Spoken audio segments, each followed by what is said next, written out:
देखिए बेटा, हेडिंग आपकी पड़ी हुई है एनसीईआरटी एंड एनसीईआरटी एग्जाम्पलर। आज से केमिस्ट्री में एक सीरीज़ शुरू हो रहा है, पूरा का पूरा जब तक आपका नीट होगा तब तक ये सीरीज़ चलती रहेगी। और डेली बेटा एक आपको मिलेगा, लेक्चर मिलेगा, डेली एक मिलेगा, और एक टॉपिक एक दिन में आपका ये कवर होता जाएगा। सिंपल क्वेश्चन में समय हम लोग न बर्बाद करेंगे, जो ढंग का क्वेश्चन होगा उसका कॉन्सेप्ट सारा सीखेंगे कि क्या होगा कैसे होगा। तो आइए चलिए शुरू किया जाए। इसमें आपका पहला क्वेश्चन देखिए क्या है, कैसे है। आप भी क्वेश्चन को पढ़ते रहिए ताकि करने में, समझने में जल्दी जल्दी आसानी हो। देखिए आपका पहला क्वेश्चन है, what would be the आईयूपीएससी name and symbol for the element with atomic number 120। Examiner कह रहा है कि एक एलिमेंट है जिसका एटॉमिक नंबर 120 है, इसका सिंबल क्या होगा और इसका आईयूपीएससी नेम क्या होगा। तो सबसे पहले बेटा आप देखिए कि 1 के लिए रूट वर्ड जो होता है वो होता है अन। 1 के लिए रूट वर्ड जो होगा वो आपका क्या होगा, अन। 2 के लिए क्या होगा, बाई, और 0 के लिए क्या होगा, नील। तो 2 के लिए बेटा रूट वर्ड आपका होगा बाई, और 0 के लिए क्या होगा, नील। जब भी आपको सिंबल लिखना होता है, सिंबल, तो सिंबल में क्या कीजिए कि हर रूट वर्ड का पहला लेटर लिख दीजिए। तो अन का यू, बाई का बी, और नील का क्या होगा, एन। ये आपका सिंबल हुआ। अगर इसका आईयूपीएससी नेम लिखना हो तो पूरा का पूरा रूट वर्ड लिखिए, अन लिखिए, बाई जोड़िए, कोई गैप नहीं होनी चाहिए, नील जोड़िए, और लास्ट में क्या लगा दीजिए, IUM, IUM। तो ये आपका बेटा सॉल्यूशन हुआ। सिंबल सिंगल लेटर के फॉर्म में एब्रीवेशन होता है, जबकि आईयूपीएससी नेम में पूरा का पूरा बेटा रूट वर्ड लिखा जाता है और लास्ट में क्या लगा दिया जाता है, EM।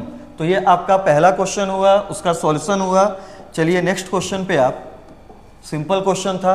अब देखिए कि आपका क्या क्वेश्चन पड़ा हुआ है।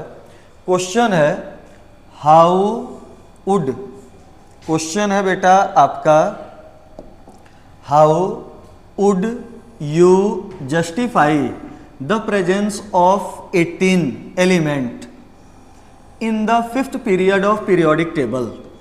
क्वेश्चन आपका है कि आप इस बात को कैसे प्रूफ करेंगे कि पीरियोडिक टेबल के बेटा पीरियड नंबर 5th में जो एलिमेंट होते हैं वो कितने होते हैं, 18। तो आइए थोड़ा सा देख लीजिए।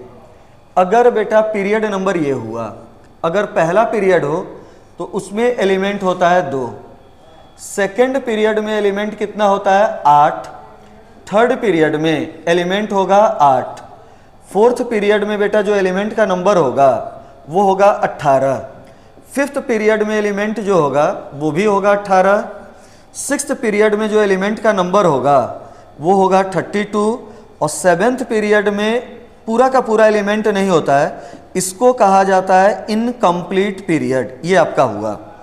अब इसमें थोड़ा सा ध्यान दीजिए। जैसे ये सिंपल देखिए, सेकेंड पीरियड में 8 एलिमेंट हुए, तो इसको जस्टिफाई कीजिए कि सेकेंड पीरियड में कितने एलिमेंट होंगे, 8। कैसे होंगे, तो सेकेंड पीरियड मतलब बाहरी सेल सेकेंड है, और 2 में बेटा 2s होगा, 2p होगा, 2s में इलेक्ट्रॉन होंगे 2, 2p में इलेक्ट्रॉन होंगे 6, और जितने ये बेटा टोटल इलेक्ट्रॉन होते हैं उतने ही एलिमेंट होते हैं। तो सेकेंड पीरियड में बाहरी सेल में टोटल इलेक्ट्रॉन कितने हुए, 8, तो एलिमेंट कितने हुए, 18। अब क्वेश्चन ये एग्जामिनर का है कि आप इस बात को वेरीफाई कीजिए कि आपका बेटा 5th पीरियड में टोटल एलिमेंट कितना होगा, 18। देखिए कैसे, तो चला जाए 5th पीरियड में। तो 5th पीरियड बाहरी सेल जो होगा उसमें होगा 5s, 5p, 5d और होगा 5f। अब हम पहले भरेंगे इसमें 5s को। 5s में कितने इलेक्ट्रॉन, 2। फिर इसमें भरा जाएगा 5p से पहले 4d, और 4d में कितने इलेक्ट्रॉन होंगे, 10, और फिर भरा जाएगा 5p, और 5p में कितने इलेक्ट्रॉन होंगे, 6।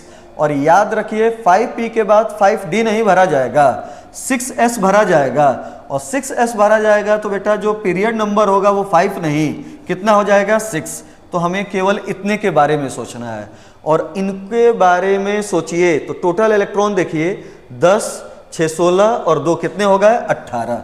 तो ये टोटल आपके इलेक्ट्रॉन 18 हुए, तो बेटा आपके जो एलिमेंट होंगे वो भी कितने होंगे, 18 होंगे। अगला क्वेश्चन देखिए क्या है, कैसे है।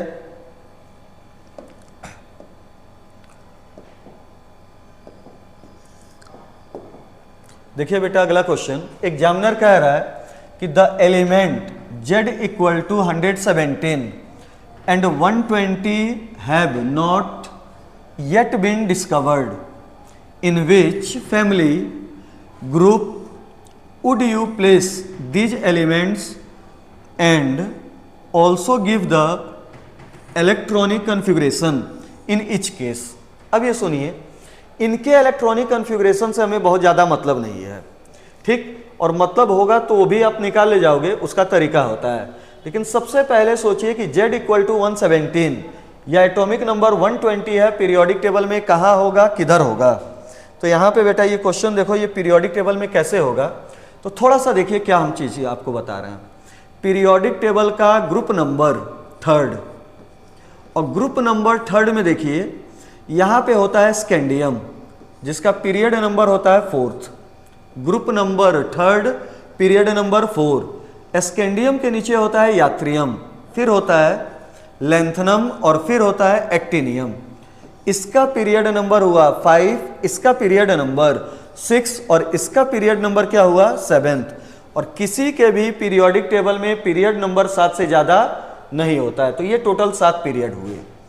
अब यहाँ पे देखो एक्टिनियम का एटॉमिक नंबर जो होगा वो होता है 89, और यही बेटा पीरियोडिक टेबल में एक्टिनियम के साथ ही 14 एलिमेंट होते हैं जिनका एटॉमिक नंबर 90 से लेके कितना होता है, 103।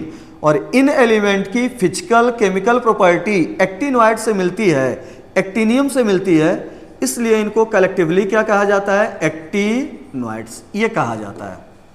अब यहाँ पे देखो एटॉमिक नंबर 89 से लेके 103 तक जितने भी एलिमेंट होंगे उनका ग्रुप नंबर होगा 3 और पीरियड नंबर क्या होगा, 7। तो खुद दिमाग लगाइए, अगर बेटा एटॉमिक नंबर 104 तो ग्रुप नंबर क्या होगा, 4। 105 ग्रुप नंबर क्या होगा, 5। 110 ग्रुप नंबर कितना होगा, 10। 114 तो ग्रुप नंबर कितना होगा, 14। 117 एटॉमिक नंबर तो ग्रुप नंबर कितना होगा, 17। तो बेटा 117 का ग्रुप नंबर कितना हुआ, 17। 17 और 17 जो होता है ये हैलोजन फैमिली होता है, ये आपका हैलोजन फैमिली होगा। तो एक एलिमेंट जिसका एटॉमिक नंबर है 117 वो बेटा पीरियोडिक टेबल में 17th ग्रुप में होगा और पीरियड नंबर क्या होगा, 7। फैमिली का नाम होगा हैलोजन फैमिली। अब ये बताओ अगला 120, तो 118 जो है 118 ये बेटा 118 आएगा 18th ग्रुप में। तो यहाँ पे देखिए 119, अब बेटा 18 लास्ट ग्रुप होता है, तो इसके बाद 119 जो होगा वो पहले ग्रुप में जाएगा, मतलब अल्कली मेटल होगा, अल्कली मेटल। और 120 जो होगा वो आपका सेकेंड ग्रुप में जाएगा और इसका नाम क्या होगा, एल्कलाइन अर्थ मेटल। तो ये देखिए क्वेश्चन कितना सिंपल वे में आपका निकला।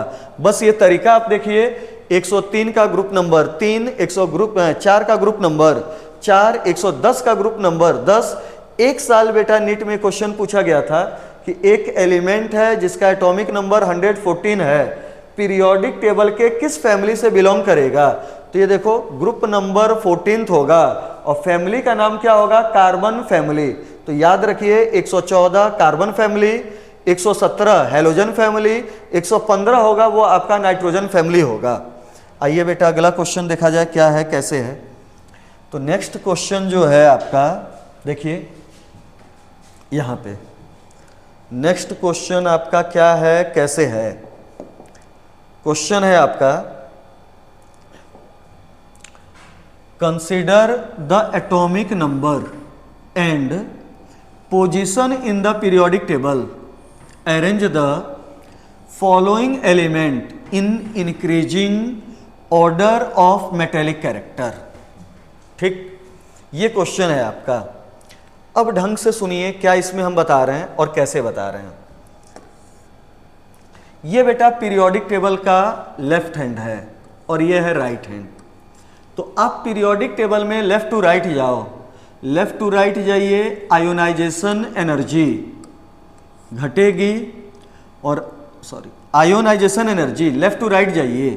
तो जब लेफ्ट टू राइट जाओगे तो आयोनाइजेशन एनर्जी क्या होगा, बढ़ेगा। लेफ्ट टू राइट जाइए, आयोनाइजेशन एनर्जी बढ़ेगा, और आयोनाइजेशन एनर्जी बढ़ी तो मेटेलिक कैरेक्टर घटा और नॉन मेटेलिक कैरेक्टर बढ़ा। ये आपका ट्रेंड हुआ। पीरियोडिक टेबल में लेफ्ट टू राइट जाइए, आयोनाइजेशन एनर्जी बढ़ा, और आयोनाइजेशन एनर्जी बढ़ेगी तो इलेक्ट्रॉन निकालने की टेंडेंसी, मतलब मेटेलिक कैरेक्टर घटेगा, और मेटेलिक कैरेक्टर घटेगा तो नॉन मेटेलिक कैरेक्टर बेटा क्या होगा, बढ़ेगा। क्लियर। अब आइए टॉप टू बॉटम। तो टॉप टू बॉटम आप आइए, तो ऊपर से नीचे आने पे ये ट्रेंड देखिए, ऊपर से नीचे आप आइए, तो ऊपर से नीचे आने पे ionization energy decrease, ionization energy decrease, और जब आयोनाइजेशन एनर्जी डिक्रीज तो इलेक्ट्रॉन निकालने की टेंडेंसी इंक्रीज, मतलब मेटेलिक कैरेक्टर इंक्रीज होगा, और मेटेलिक कैरेक्टर इंक्रीज होगा तो नॉन मेटेलिक कैरेक्टर डिक्रीज होगा। तो यह आपका ट्रेंड हुआ। आप कह सकते हो कि यहां पे जो होगा, यहां पे जो एलिमेंट होगा वो मोस्ट नॉन मेटल होगा, मोस्ट नॉन मेटेलिक होगा, मेटेलिक होगा, और यहां पे जो एलिमेंट होगा वो मोस्ट मेटेलिक होगा, मोस्ट मेटेलिक होगा। अब आइए यहां से क्वेश्चन किस फॉर्म में होगा, क्या होगा। तो देखिए एलिमेंट कौन कौन सा एग्जामिनर दे रखा है। तो एक एलिमेंट दिया हुआ है बेरिलियम, तो हमने बेरिलियम को लिख दिया। अगला दिया हुआ है मैग्नीशियम, मैग्नीशियम को लिख दिया। ये आपका बेरिलियम यहां पे लिख दे रहे हैं पीरियोडिक टेबल के अकॉर्डिंग, बेरिलियम, बेरिलियम के नीचे मैग्नीशियम, तो ये बेटा मैग्नीशियम हुआ। फिर आपका दिया हुआ है सोडियम, तो यहां पे ये सोडियम हुआ, और मैग्नीशियम से आगे एल्यूमिनियम होगा, एल्यूमिनियम से आगे सिलिकॉन होगा, और सिलिकॉन से आगे क्या होगा, फास्फोरस। ये आपका ट्रेंड है, ठीक, ये आपका बेटा ट्रेंड है। और एग्जामिनर देखिए क्या पूछ रहा है, increasing order of metallic character, मतलब सबसे पहले आंसर लगाना है कि कौन मोस्ट नॉन मेटल होगा। तो देखिए सबसे ज्यादा नॉन मेटेलिक कैरेक्टर इसका होगा, ये ट्रेंड देखिए जो लिखा हुआ है फास्फोरस का होगा। फास्फोरस से ज्यादा मेटेलिक कैरेक्टर ये देखिए सिलिकॉन का होगा, सिलिकॉन से ज्यादा मेटेलिक कैरेक्टर मैग्नीशियम का होगा, मैग्नीशियम से मैग्नीशियम कह रहे हैं, और बेरिलियम का होगा। ऊपर से नीचे आने पे मेटेलिक कैरेक्टर बढ़ा तो बेरिलियम का होगा, बेरिलियम से ज्यादा मैग्नीशियम का होगा, और मैग्नीशियम से ज्यादा किसका होगा, सोडियम। तो ये बेटा आपका इधर वाला नॉन मेटल, इधर वाला मोस्ट मेटल, मतलब इंक्रीजिंग ऑर्डर ऑफ ये मेटेलिक कैरेक्टर है।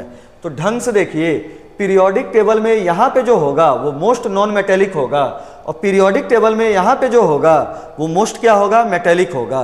तो ये आपका बेटा सॉल्यूशन हुआ। क्या हुआ, कैसे हुआ, ढंग से देख लीजिए। जिसकी आयोनाइजेशन एनर्जी, जिसकी आयोनाइजेशन एनर्जी बेटा कम, जिस एलिमेंट की आयोनाइजेशन एनर्जी कम वो जल्दी इलेक्ट्रॉन निकालेगा, कैटायन में चेंज होगा, और जो एलिमेंट जितनी आसानी से बेटा कैटायन में चेंज हो उसका मेटेलिक कैरेक्टर उतना ज़्यादा। नॉन मेटल के केस में सुनिए, जो नॉन मेटल इलेक्ट्रॉन ले, नॉन मेटल इलेक्ट्रॉन ले, जो नॉन मेटल जितनी जल्दी इलेक्ट्रॉन लेगा उतनी जल्दी एनायन में कन्वर्ट होगा, और जो नॉन मेटल जितनी जल्दी एनायन में कन्वर्ट हो उसका नॉन मेटेलिक कैरेक्टर उतना ज़्यादा। जो मेटल जितनी जल्दी आयन में चेंज हो, कैटायन में चेंज हो, उसका बेटा मेटेलिक कैरेक्टर ज़्यादा, और जो नॉन मेटल जितनी जल्दी एनायन में कन्वर्ट हो उसका नॉन मेटेलिक कैरेक्टर उतना ही क्या होगा, ज़्यादा। तो ये आपका क्वेश्चन पूरा का पूरा एक्सप्लेनेशन। आइए अगले क्वेश्चन पे क्या है, कैसे है। देखिए क्वेश्चन नंबर 3.5, और देखिए क्या क्वेश्चन है, कैसे है आपका। कह रहा है कि विच of the following species will have the largest and smallest size. Examiner कह रहा है कि mg प्लस टू फिर आपका एल्यूमिनियम और एल्यूमिनियम प्लस 3 में किसकी साइज सबसे छोटी होगी और किसकी साइज सबसे बड़ी होगी। सिंपल क्वेश्चन है, समय न बर्बाद कीजिए, तुरंत लिखिए कि पीरियोडिक टेबल में कहाँ होंगे। तो पीरियोडिक टेबल में ये बेटा हुआ Mg और ये हुआ एल्यूमिनियम। अब जानते हो कि पीरियोडिक टेबल में लेफ्ट टू राइट जाने पे जो साइज होगी वो डिक्रीज होगी, मतलब Mg की साइज बड़ी होगी, एल्यूमिनियम की साइज छोटी होगी। अब ये देखो हम यहाँ पे बना दे रहे हैं Mg प्लस 2, तो Mg प्लस 2 जो होगा ये Mg है और ये Mg प्लस 2 है। तो आप जानते हो कि एक ही मेटल का सेम मेटल का जो कैटायन होता है वो छोटा होता है और न्यूट्रल वाला पार्ट क्या होता है, बड़ा। तो एल्युमिनियम बड़ा, एल्युमिनियम प्लस 3 छोटा, Mg बड़ा और Mg प्लस 2 क्या होगा, छोटा होगा। तो देखिए इसमें आंसर सबसे बड़ा तो Mg हुआ, तो सबसे बड़ा हुआ Mg। और ये देखो इससे छोटा एल्युमिनियम है और एल्युमिनियम से भी छोटा कौन है, एल्युमिनियम प्लस 3। तो सबसे छोटा कौन हुआ, एल्युमिनियम प्लस 3। तो एग्जाम में ये 4 ऑप्शन होंगे और एग्जामिनर क्वेश्चन फ्रेम करेगा कि इन चारों में से सबसे बेटा लार्ज कौन होगा और सबसे स्मॉल कौन होगा। तो सबसे बड़ा हुआ Mg और सबसे छोटा हुआ एल्यूमिनियम प्लस 3। आइए अगले क्वेश्चन पे देखिए क्वेश्चन क्या है, कैसे है, पढ़िए एक बार अपने से क्वेश्चन।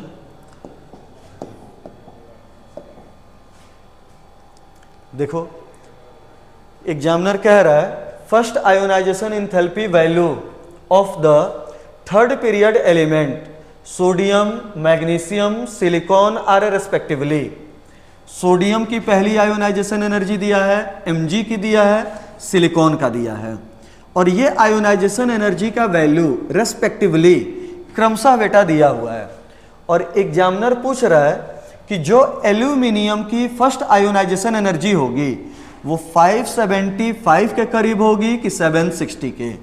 तो सबसे पहले इस क्वेश्चन को करने का ढंग देखिए, सबसे पहले जो भी एलिमेंट हैं उनको आप लिख दीजिए। तो हमने बेटा ये सोडियम को लिख दिया, सोडियम के बाद अगला एलिमेंट होगा Mg, Mg के बाद होगा एल्यूमिनियम और एल्यूमिनियम के आगे होगा सिलिकॉन। ये बेटा देखो सोडियम पहला ग्रुप, ये दूसरा ग्रुप, ये तीसरा ग्रुप और ये फोर्थ ग्रुप। इन दोनों में एक्सेप्शन क्रिएट होता है। होना क्या चाहिए कि इससे ज़्यादा आयोनाइजेशन एनर्जी Mg की, लेकिन बेटा जो सेकेंड ग्रुप वाले मेंबर होते हैं उनकी आयोनाइजेशन एनर्जी थर्ड वालों से भी ज़्यादा होती है और सिलिकॉन की तो ज़्यादा होगी। तो ये ट्रेंड हुआ, ठीक। सेकेंड ग्रुप वालों में फुल फील्ड एटॉमिक ऑर्बिटल होगा लास्ट वाला, तो इनकी फर्स्ट आयोनाइजेशन एनर्जी, पहली आयोनाइजेशन एनर्जी थर्ड ग्रुप वालों से ज़्यादा होती है। तो ट्रेंड बेटा यहाँ से बना, सोडियम, सोडियम से ज़्यादा आयोनाइजेशन एनर्जी होगी एल्यूमिनियम, एल्यूमिनियम से ज़्यादा होगी Mg और Mg से ज़्यादा होगी सिलिकॉन। ये आपका ट्रेंड हुआ।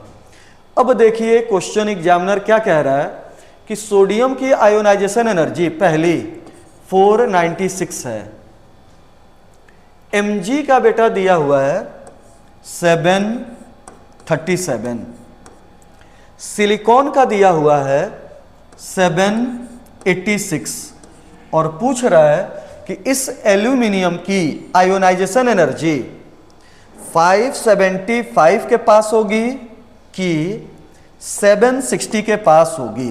तो ये देखो एल्यूमिनियम की जो आयोनाइजेशन एनर्जी होगी, सिंपल क्वेश्चन हो गया, वो 496 से तो ज़्यादा होगी लेकिन 737 से क्या होगी, कम। तो इन दो ऑप्शन में देखिए कि कौन सा आंसर 496 से बेटा ज़्यादा और 737 से क्या है, कम। तो आंसर कौन सा जाएगा, 575। बड़ा अच्छा ये क्वेश्चन, सिंपल में बड़ा अच्छा क्वेश्चन बेटा ये फ्रेम होता है। तो ये आपका क्वेश्चन हुआ। अगले में आइए आप, क्या है कैसे है। तो अगला जो क्वेश्चन है पढ़िए अपने आप। एग्जामिनर कह रहा है कि विच of the following will have most negative electron gain enthalpy and which have list negative electron gain enthalpy. और दिया हुआ है फॉस्फोरस, सल्फर, क्लोरीन और फ्लोरीन। हम बेटा पीरियोडिक टेबल के अकॉर्डिंग इनको अरेंज कर लें पहले। तो इनको आप पीरियोडिक टेबल के अकॉर्डिंग अरेंज कीजिए। तो बेटा ये आपका तो हुआ फॉस्फोरस, फिर ये हुआ सल्फर, फिर हुआ ये क्लोरीन और ये हुआ फ्लोरीन। अगर आपको इलेक्ट्रॉन गेन इंथैल्पी का ऑर्डर मालूम हो तो ये देखिए पीरियोडिक टेबल में लेफ्ट टू राइट जाने पे इलेक्ट्रॉन गेन इंथैल्पी बढ़ती है, तो ये आंसर हुआ। ऊपर से नीचे आने पे घटती है, लेकिन एक्सेप्शनली कभी हम बताएंगे कि क्यों ये एक्सेप्शन होता है। फ्लोरीन के कंपैरिजन में क्लोरीन के इलेक्ट्रॉन गेन इंथैल्पी ज्यादा हो जाती है। तो ये बेटा पीरियोडिक टेबल का आपका ट्रेंड हुआ, ये पीरियोडिक टेबल का ट्रेंड हुआ। और इस ट्रेंड को देखिए तो सबसे ज्यादा इलेक्ट्रॉन गेन इंथैल्पी किसकी हुई? क्लोरीन। तो सबसे ज्यादा electron gain enthalpy, most negative electron gain enthalpy chlorine की हुई। तो सबसे ज्यादा इलेक्ट्रॉन गेन इंथैल्पी क्लोरीन की हुई और सबसे कम इलेक्ट्रॉन गेन इंथैल्पी देखिए किसकी हुई? फास्फोरस। सबसे ज्यादा किसकी हुई? क्लोरीन और सबसे कम किसकी हुई?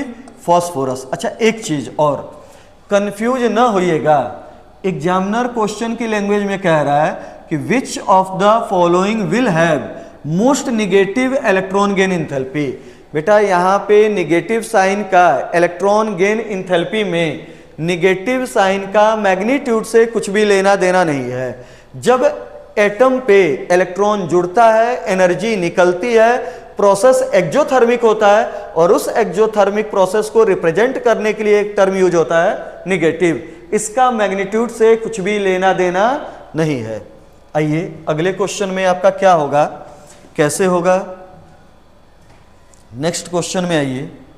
तो आपका क्वेश्चन है, पढ़िए एक बार खुद। Using the periodic table predict the formula of compound. ये क्वेश्चन बेटा आप अपने आप सॉल्व कीजिएगा, बड़ा सिंपल है, एक बार सॉल्व कीजिएगा। ना हो तो आप इस क्वेश्चन को पूछिएगा, इसमें कुछ नहीं है, सिंपल आपका है। अगले में आइए।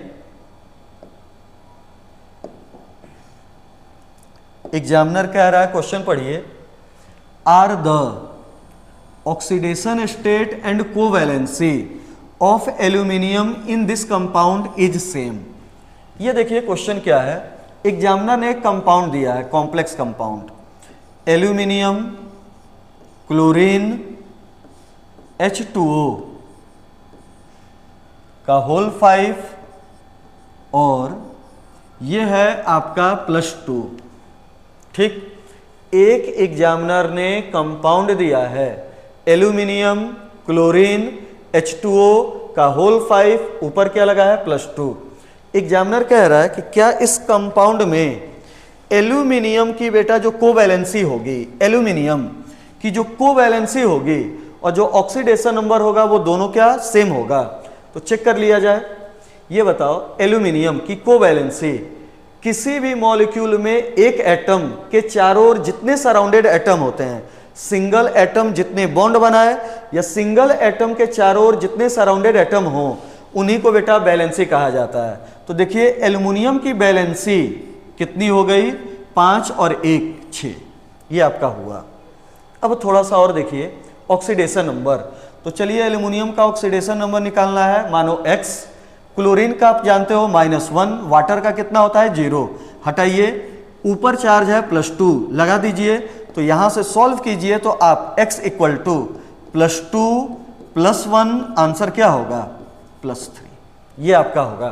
तो देखिए वैलेंसी अलग आ रही है, ऑक्सीडेशन नंबर अलग बेटा आ रहा है। एक चीज और, बैलेंसी जो होती है उसमें कोई भी प्लस माइनस नहीं होगा, जबकि ऑक्सीडेशन नंबर में या तो साइन होगा प्लस या साइन होगा माइनस। चलिए नेक्स्ट क्वेश्चन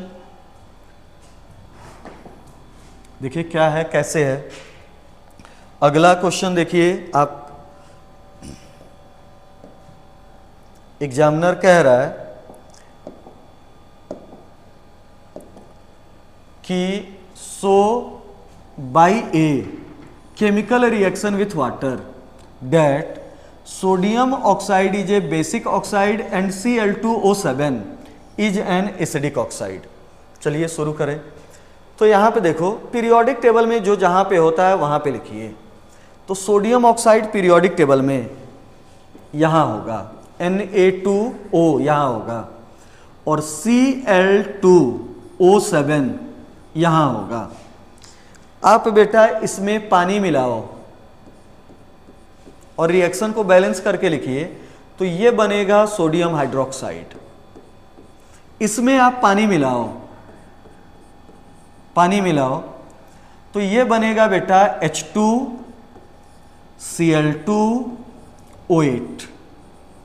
ठीक, ये फार्मूला आपने देखा नहीं होगा, फार्मूले को हाफ कर दो तो बन गया HClO4। इसका नाम होता है पर क्लोरिक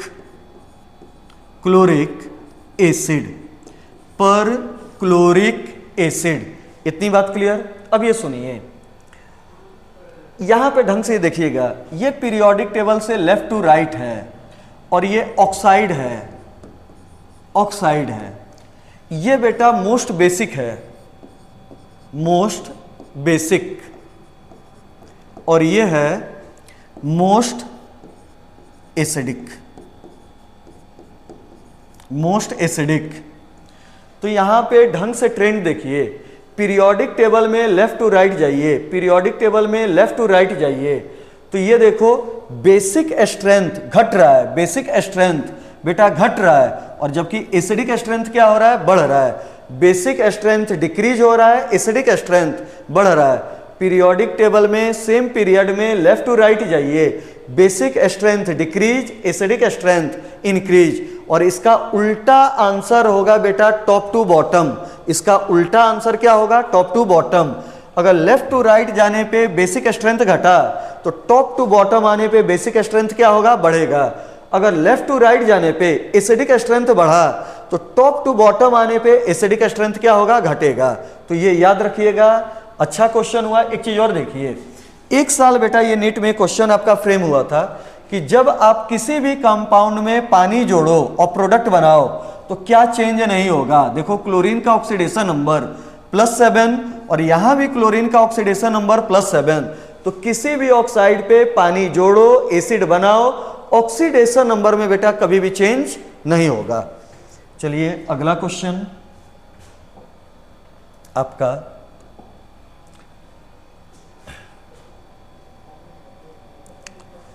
देखिए अगला क्वेश्चन क्या है, ढंग से इसको पढ़िए एक बार।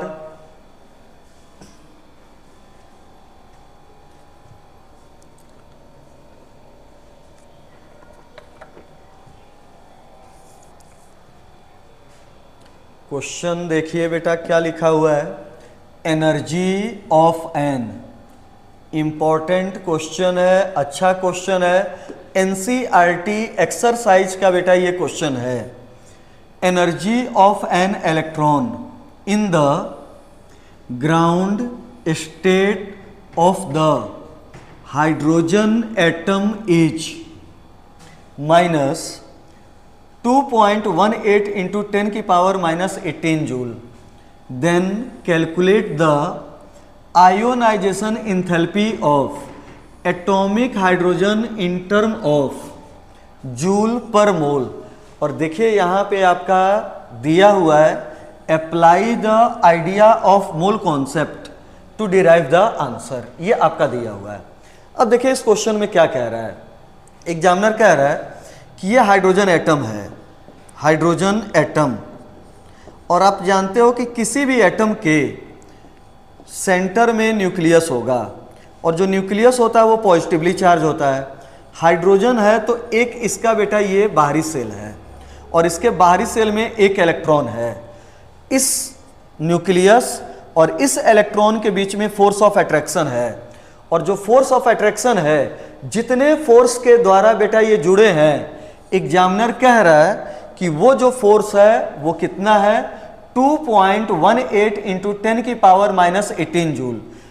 ये बेटा हाइड्रोजन का न्यूक्लियस और इलेक्ट्रॉन के बीच में जो फोर्स ऑफ अट्रैक्शन काम कर रहा है वो बेटा जो फोर्स ऑफ अट्रैक्शन है वो है 2.18 इंटू 10 की पावर -18 जूल, ये है, और यहां पे साइन है माइनस।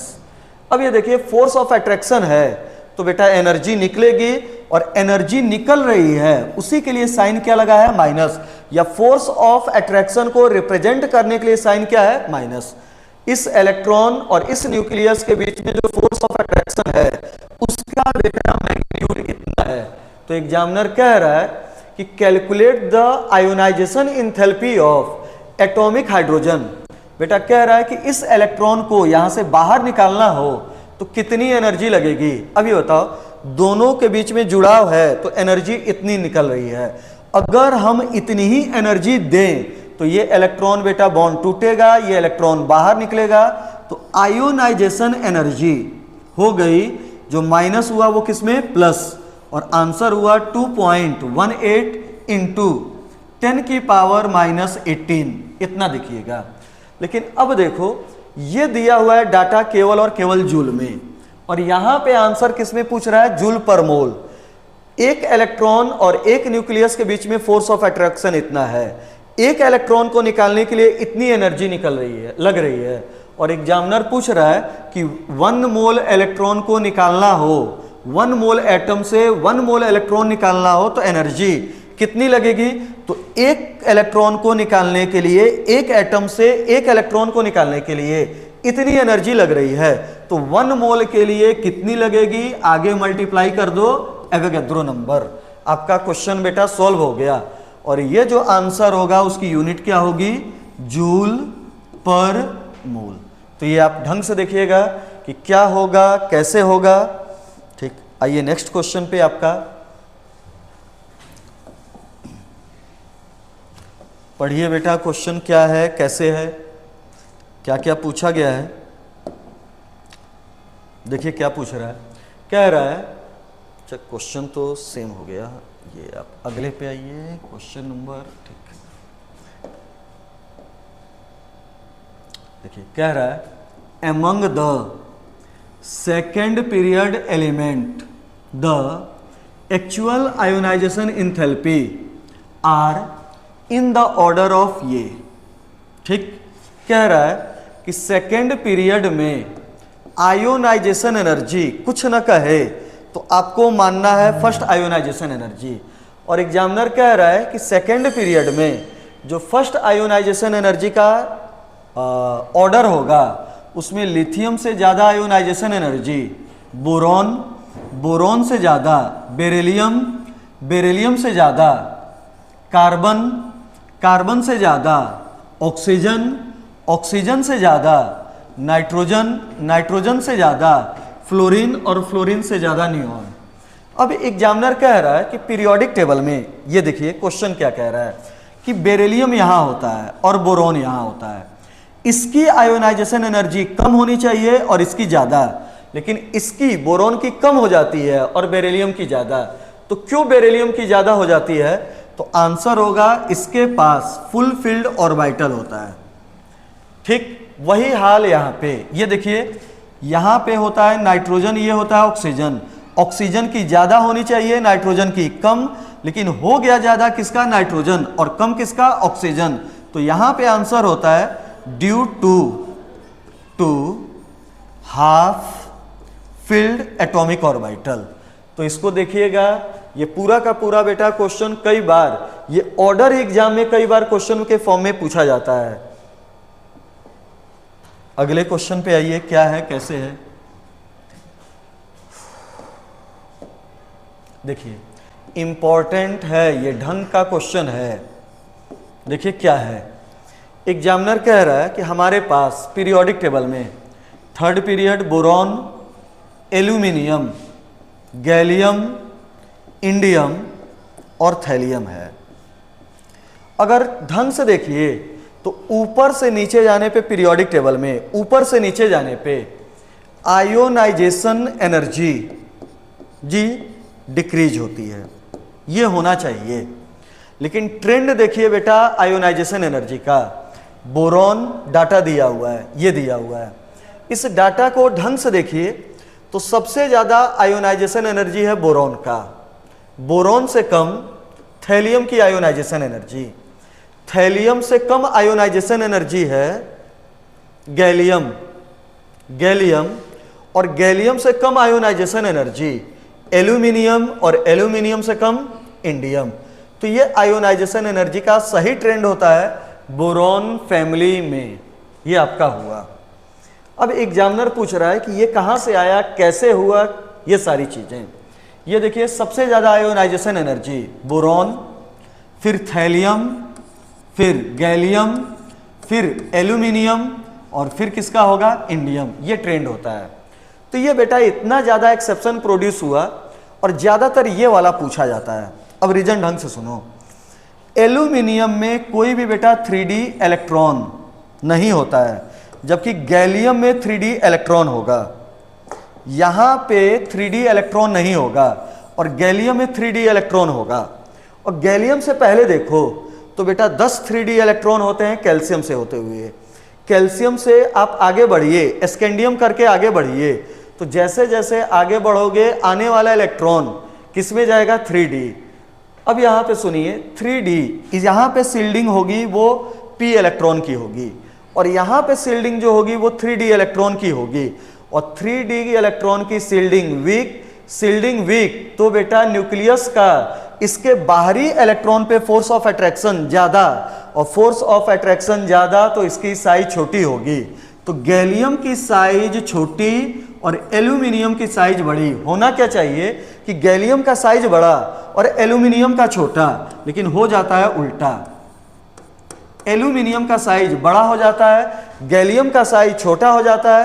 पूछा जाए क्यों, तो आंसर लगाइएगा क्योंकि गैलियम में 3D इलेक्ट्रॉन होंगे और 3D इलेक्ट्रॉन की shielding weak, force of attraction ज्यादा, और फोर्स ऑफ अट्रैक्शन ज्यादा तो बेटा साइज क्या होगा, छोटा। अब ये देखो, अगर इसकी साइज छोटी तो इलेक्ट्रॉन निकालना मुश्किल, आयोनाइजेशन एनर्जी क्या हो जाएगी, ज्यादा। तो ये हुआ आयोनाइजेशन एनर्जी का ट्रेंड। तो देखिए आंसर यहां पे एक्सेप्शन प्रोड्यूस हो रहा है। ठीक ढंग से ये क्वेश्चन आप देख लीजिएगा। एल्यूमिनियम गैलियम में गैलियम की साइज बड़ी होनी चाहिए, लेकिन गैलियम की साइज एल्यूमिनियम से कम हो जाएगी। क्यों, कई बार एग्जाम का ये फेमस अच्छा क्वेश्चन होता है। तो आंसर लगाइएगा क्योंकि गैलियम में 3D इलेक्ट्रॉन की स्क्रीनिंग होगी, सील्डिंग होगी, और 3D इलेक्ट्रॉन की shielding weak, force of attraction ज्यादा, साइज क्या होगा, छोटा। आइए अगला क्वेश्चन देखिए क्या है, कैसे है। नेक्स्ट क्वेश्चन आपका, ये तो बेटा एनसीईआरटी एक्सरसाइज का क्वेश्चन है और क्वेश्चन बड़ा लेंदी है। अब एग्जाम में ये क्वेश्चन सॉल्व होने से क्या होगा कि आपको इसके अकॉर्डिंग कोई भी क्वेश्चन पूछा जाए तो वो बेटा आप सॉल्व करोगे, कितना भी कॉम्प्लिकेटेड क्वेश्चन है। देखिए क्या क्या दिया हुआ है और आराम से समय लीजिए, एक बार पढ़िए, फिर इसको हम बता रहे हैं कि कैसे सॉल्व करना है, क्या होगा।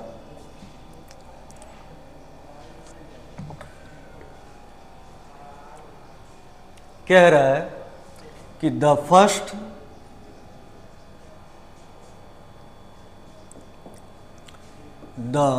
First ionization energy and second ionization enthalpy in kilo joule per mole and electron gain enthalpy of a few elements are given. ये देखिए कुछ एलिमेंट है, एलिमेंट 1, एलिमेंट 2, एलिमेंट 3, 4, 5, 6। अब इन एलिमेंट का first ionization energy, second ionization energy और electron gain enthalpy दिया हुआ है और पूछ रहा है क्वेश्चन।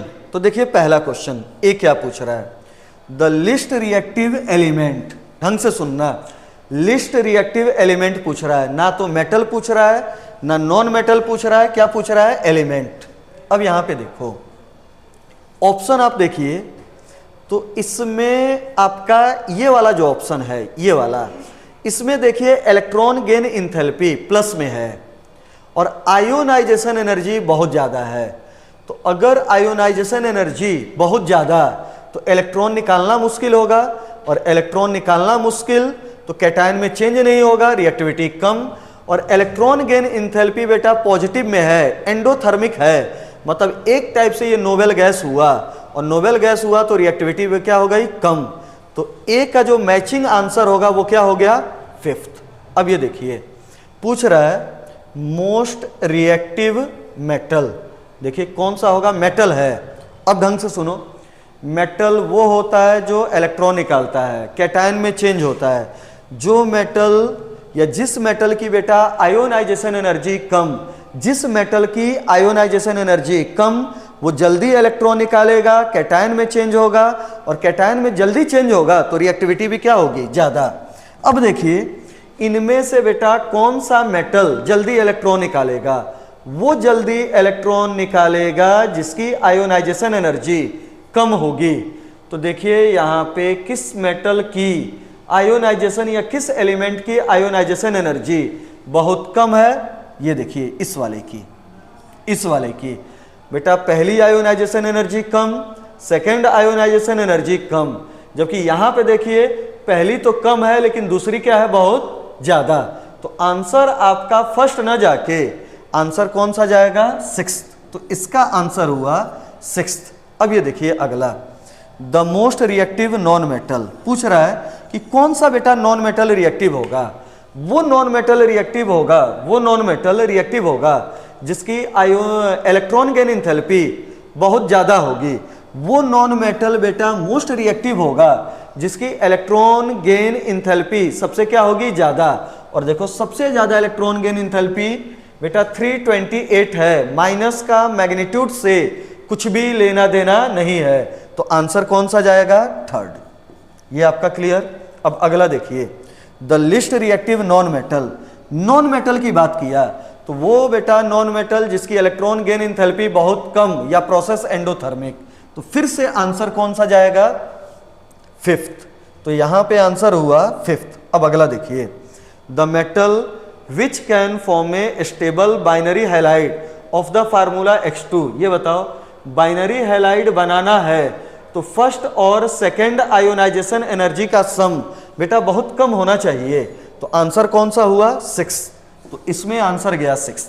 अगला देखिए, the metal which can form A predominant stable covalent halide of the formula Mx। इस फार्मूला को फॉलो करे तो बेटा इस फार्मूला को कौन जल्दी फॉलो करेगा, Mx टाइप का कौन बनाएगा जिसकी आयोनाइजेशन एनर्जी कम और इलेक्ट्रॉन गेन इंथैल्पी ज्यादा। तो आंसर देखिए कौन सा होगा, फर्स्ट। आयोनाइजेशन एनर्जी कम, electron gain enthalpy, ionization energy कम, तो वो बेटा कैटायन में, मोनोवैलेंट कैटायन में चेंज होगा। और सबसे कम आयोनाइजेशन एनर्जी पहली किसकी है, सेकेंड। तो यहाँ पे आंसर कौन होगा, सेकेंड वाला। तो ढंग से ये देख लीजिएगा क्वेश्चन क्या है, कैसे है। आइए बेटा नेक्स्ट क्वेश्चन पे। क्वेश्चन देखिए क्या है, कैसे है, पढ़िए। कह रहा है कि in the modern periodic table the period indicates the value of. देखिए यहाँ पे एक हम आपको वो दिखा रहे हैं, ये सोडियम है और आप जानते हो कि सोडियम का पीरियड नंबर क्या होता है, 3। ठीक। अब सोडियम का आप इलेक्ट्रॉनिक कन्फिगरेशन लिखो तो सोडियम का इलेक्ट्रॉनिक कन्फिगरेशन लिखोगे तो 2,8,1। ये हुआ पहला सेल, ये हुआ दूसरा सेल और ये हुआ थर्ड सेल, लास्ट सेल। अब सुनो बेटा, सोडियम का लास्ट इलेक्ट्रॉन, बैलेंस इलेक्ट्रॉन का जो प्रिंसिपल क्वांटम नंबर है, जो shell number principal quantum number है, ये क्या है, थर्ड। तो आपसे कोई भी पूछे कि एलिमेंट का जो पीरियड नंबर होता है वो क्या होता है, तो आंसर लगाइए हाईएस्ट प्रिंसिपल क्वांटम नंबर होता है। या बैलेंस इलेक्ट्रॉन का जो प्रिंसिपल क्वांटम नंबर हो या हाईएस्ट जो प्रिंसिपल क्वांटम नंबर हो, वही उस एटम का क्या होता है, पीरियड नंबर। तो आंसर कौन सा गया, थर्ड। यहाँ पे बेटा थोड़ा सा एनसीईआरटी में ये लैंग्वेज गलत लिखे हैं, इनको सही आंसर बताना चाहिए था हाईएस्ट प्रिंसिपल क्वांटम नंबर। तो ये आपका हुआ। नेक्स्ट क्वेश्चन पे आइए, क्या होगा, देखिए अगला क्वेश्चन कह रहा है कि anything that influence the valence electron will affect the chemistry of the element which one of the following factors does not effect the valence shell, कौन सा बेटा बैलेंस सेल को इफेक्ट नहीं करेगा? तो ये देखिए, valence principal quantum number effect करेगा, हाईएस्ट सेल का जो प्रिंसिपल क्वांटम नंबर होगा वही बेटा लास्ट वाला सेल होगा, तो पहला वाला इफेक्ट करेगा। न्यूक्लियर चार्ज, जितना ज़्यादा न्यूक्लियर चार्ज होगा फोर्स ऑफ अट्रैक्शन उतना ज़्यादा होगा, बाहरी सेल पास होगा, तो न्यूक्लियर चार्ज जो होता है वो बाहरी इलेक्ट्रॉन को, बाहरी सेल के इलेक्ट्रॉन को बेटा इफेक्ट करता है। नंबर ऑफ कोर इलेक्ट्रॉन, तो ये देखो नंबर ऑफ कोर इलेक्ट्रॉन ये भी इफेक्ट करेगा, कैसे? Due to screening effect. ये बताओ, अंदर वाला इलेक्ट्रॉन, कोर इलेक्ट्रॉन जितना ज़्यादा, स्क्रीनिंग उतनी ज़्यादा, शील्डिंग उतनी ज़्यादा, तो बाहर वाले पे फोर्स ऑफ अट्रैक्शन पे बेटा इफेक्ट डालेगा। तो प्रिंसिपल क्वांटम नंबर इफेक्ट डालेगा, nuclear charge force of attraction लगाएगा, इफेक्ट डालेगा, core electron screening effect produce करेगा, शील्डिंग इफेक्ट प्रोड्यूस करेगा, इफेक्ट डालेगा। लेकिन खुद बेटा सोचिए, न्यूक्लियर मास मतलब टोटल एटॉमिक मास कहां से बेटा बाहरी सेल के इलेक्ट्रॉन को इफेक्ट करेगा, कहीं से नहीं इफेक्ट करेगा, तो आंसर कौन सा जाएगा? सी। अगला क्वेश्चन देखिए, अगले क्वेश्चन पे आइए। तो देखिए अगला क्वेश्चन आपका क्या है, कैसे है? कह रहा है which of the following statement is incorrect in relation to ionization enthalpy. तो ये देखिए, ionization enthalpy increases for each successive electron. ठीक, इनकरेक्ट पूछ रहा है, ये वाला बात सही है।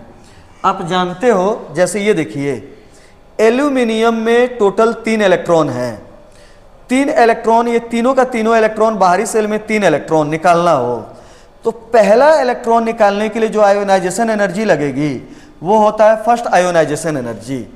दूसरा इलेक्ट्रॉन निकालने के लिए जो लगेगा उसका नाम होगा सेकेंड आयोनाइजेशन एनर्जी, और तीसरा इलेक्ट्रॉन निकालने के लिए जो लगेगा उसका नाम होता है थर्ड आयोनाइजेशन एनर्जी।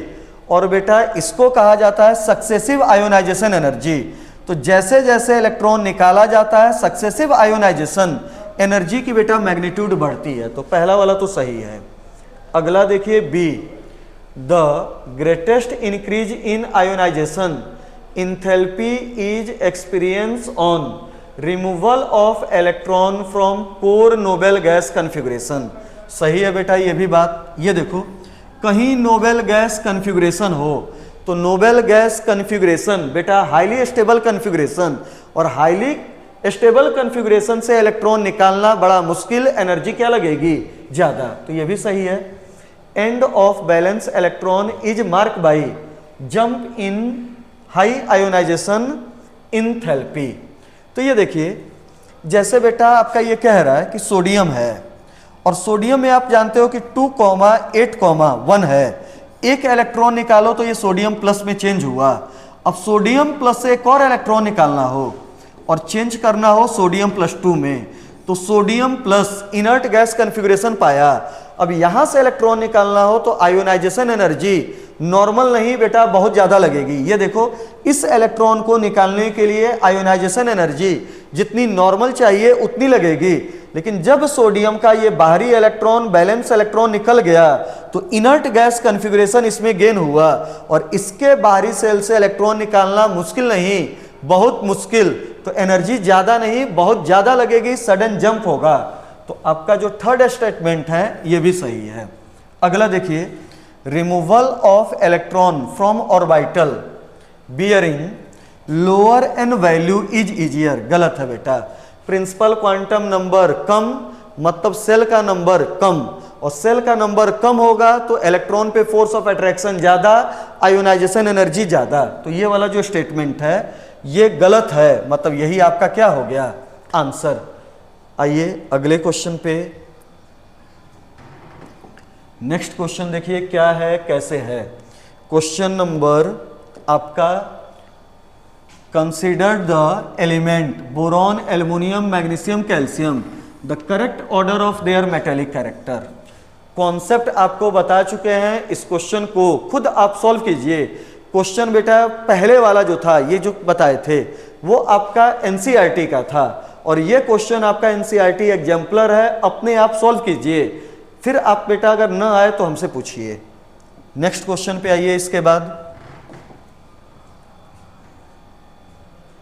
अगला देखिए। अब अगले क्वेश्चन में कुछ नहीं किया है, केवल और केवल नॉन मेटेलिक कैरेक्टर पूछ दिया है, तो सेम ट्रेंड, सेम बेटा आपका कॉन्सेप्ट होगा। अगले क्वेश्चन पे आइए। ठीक, यहां पे देखिए अब क्वेश्चन क्या हुआ, कह रहा है कि considered the element fluorine, chlorine, oxygen and nitrogen, the correct order of their chemical reactivity in terms of oxidising property. हमारे पास एलिमेंट है, फ्लोरीन है, क्लोरीन है, फिर बेटा आपका फ्लोरीन है, क्लोरीन है, फिर क्लोरीन से पहले, अच्छा फ्लोरीन से पहले ऑक्सीजन है, नाइट्रोजन है, और इनकी ऑक्सीडाइजिंग प्रॉपर्टी बताइए। ये क्वेश्चन आपका है।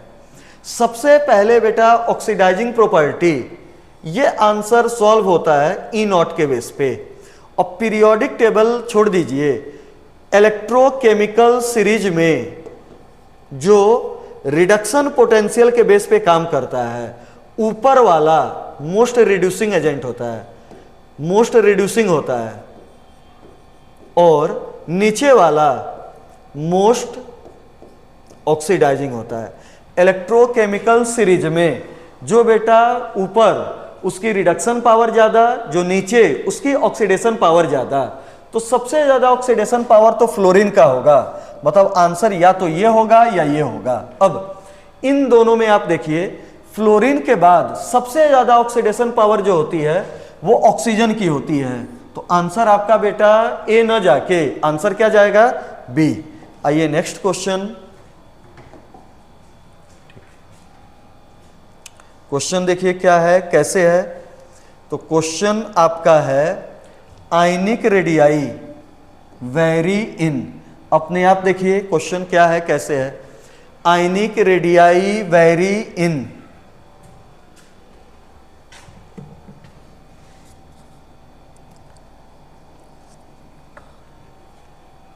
ठीक, देखिए ऑप्शन, आयनिक रेडियाई कैसे वेरी करेगा, क्या होगा, inverse proportion to the effective nuclear charge. सही है, इफेक्टिव न्यूक्लियर चार्ज जितना ज्यादा बेटा फोर्स ऑफ अट्रैक्शन उतना ज्यादा, और फोर्स ऑफ अट्रैक्शन जितना ज्यादा होगा आयनिक रेडियाई उतनी छोटी होगी, तो इनवर्स रेशियो हुआ, एक आंसर सही। चेक कर लिया जाए बेटा अगला, inverse proportion to square of effective nuclear charge, गलत। Directly proportional to screening effect, बेटा स्क्रीनिंग इफेक्ट जितना ज्यादा अंदर वाला इलेक्ट्रॉन बाहर वाले इलेक्ट्रॉन को उतना बाहर देगा, मतलब रेडियाई उतनी ज्यादा होगी, तो डायरेक्ट प्रोपोर्शन, ये भी आंसर सही है, फोर्थ वाला गलत है। तो इस क्वेश्चन में दो दो आंसर सही हैं मेरे हिसाब से। ये क्वेश्चन बेटा एनसीईआरटी एग्जाम्पलर का मल्टीपल चॉइस वाला है, तो एक आंसर ये सही हुआ, दूसरा आंसर ये आपका सही हुआ। चलिए नेक्स्ट क्वेश्चन पे आप आइए।